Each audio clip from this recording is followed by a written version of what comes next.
The Lord and the Canaanite Woman, by Pastor Ricky Kurth.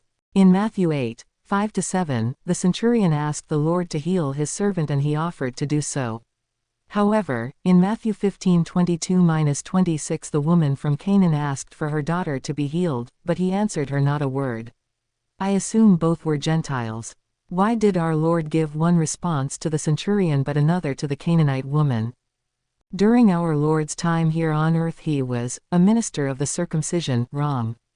15:8. That's why he initially declined the Syrophoenician woman's request, saying, I am not sent but unto the lost sheep of the house of Israel, Matt. 15:24. He would have responded to the centurion in the same way if it weren't for what we read about him in the parallel passage in Luke 7:2-3. And a certain centurion's servant, who was dear unto him, was sick, and ready to die. And when he heard of Jesus, he sent unto him the elders of the Jews, beseeching him that he would come and heal his servant. Here we see that rather than approaching the Lord directly as the Syrophoenician woman did, this Gentile knew his place under the kingdom program and knew that he had to come to God through Israel.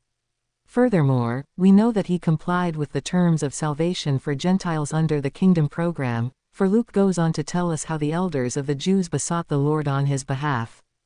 And when they came to Jesus, they besought him instantly, saying, that he was worthy for whom he should do this.